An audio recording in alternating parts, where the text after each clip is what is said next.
Hello once again, fellas.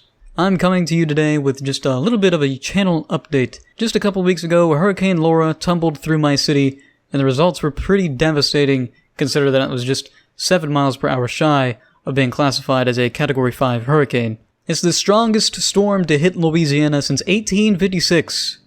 There would have been less damage done to the region if a bomb went off. I'm very, very lucky to have had people out of state that were kind enough to let me stay with them.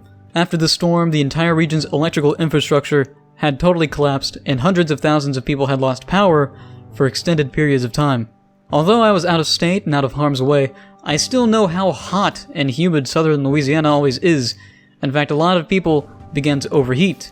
My parents have stories of how they had brought IV bags from the nearby hospital and needed to rehydrate themselves that way, because drinking water just wasn't enough. Our place made it out relatively fine, but many buildings just got wiped away. The amount of effort everyone put in to recover from it as quick as they did is extremely impressive. Whether it be those who are working to restore power so quickly, or the churches and businesses giving out free meals to everyone who even just claimed to need it, or just the average Joe picking up debris from off the roads or out of canals. It's really, really impressive, and almost makes me feel guilty for just fleeing altogether. The reason I'm making this video is because while I'm back home with electricity and air conditioning and all that good stuff, internet is still down. I'm having to use a hotspot on my phone with extremely poor connection just to upload this. Even so much as a simple Google search drags on for minutes on end, but I do try to still be optimistic about it. I'm grateful that I even have internet at all. It's very difficult to be cynical while also being so lucky, but regardless, there is still one thing I really need to rant about, and not just because it affects me personally, but just from a matter of principle. The speed at which all of these companies banded together to get their services up and running is really remarkable, but there's one company who has been completely and totally useless, so much so that the state legislators are outraged at their lack of action. The culprit? None other than Suddenlink. Special meeting called at state legislator to question Suddenlink on Hurricane Laura response. State Senator Ronnie Johns called the meeting saying the company's response is unacceptable. The problem is a lack of internet service, which so many people depend on for business, school, and disaster relief. It's noted that power restoration crews have been seen everywhere, but people say that they are yet to see a single Suddenlink crew. Now, when I first saw this, I thought that maybe people were just being too hard on Suddenlink. I'll be the first person to give those in question the benefit of the doubt.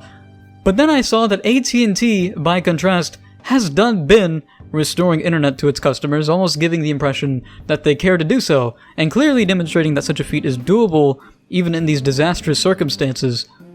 In fact, let's just take a second to appreciate just how lucky at&t customers are to have an internet service provider that, while even during a pandemic, will send their own crews to repair catastrophic damage for communities that probably just lost a bunch of money in damages to a severe hurricane. Now, I'm not saying that it must have been by the good graces of at&t's bleeding heart that they came down to help Louisianians.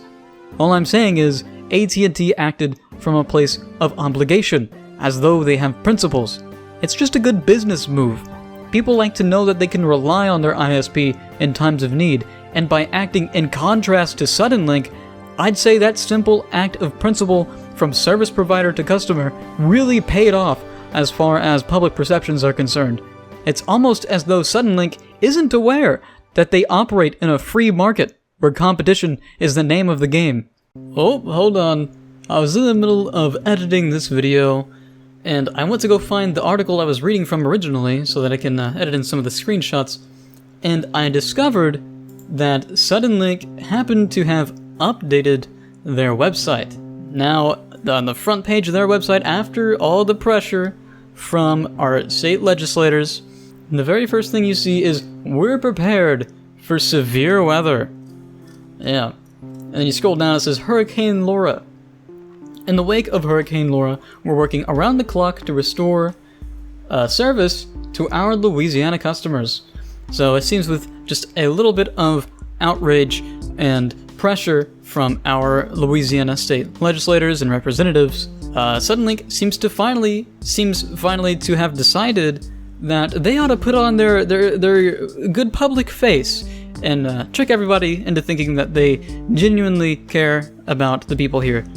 And you may have noticed my tone is a little more harsh. I'm a little more upset now that I've actually seen this, because it turns out that now, after the pressure, they're giving people credit with their bills, meaning they aren't getting rid of their bills. Never mind that people haven't had service at all for nearly a month. They're still getting charged for having their plans with Suddenlink. They're just getting some credit for it. Never mind how much that credit is, they won't specify. It should be that if you are not using a service, or a service is not available, that service gets none of your money. They don't deserve any of their money if they're not providing a service. That's how things work. You don't charge people for... Oh my god, I'm sorry. I'm getting too upset at this. This is really irritating. But hey, with the pressure, they have donated to Red Cross. They have, tried to appeal to public perception a tiny bit after the pressure. I keep on emphasizing after the pressure because they would have done jack if there wasn't any pressure, but at least they're donating to places. It's like the bare minimum they could do. Anyway, back to the video. Senator Johns nailed the situation right on the head. Without internet service, these students have no educational opportunities. On top of that, you have a lot of businesses here in the southwest Louisiana area that are so dependent on Suddenlink for their business connectivity. We live in a time where the internet has such an important role in the direction of people's lives. If people can't rely on an ISP after a disaster, why should they rely on them at all? Anyway, I know this is not the kind of video I normally make, but with the circumstances here, I can't help but talk about this. You have me agreeing with politicians. No ISP should ever have me doing that. Regardless, I'd say that this was a pretty therapeutic rant. Hopefully, once I do get my internet back, I can get back to work on my projects and play Deep Rock the way it was meant to be played. With a team. Bosco is cool and all, he's nice to have, but he lacks a considerable amount of hair on his face. Until then, I guess I'll finally put some time to get the 100 solo missions achievement. It's the last one I need. But before I go, I just have one quick question for you guys before I sign off.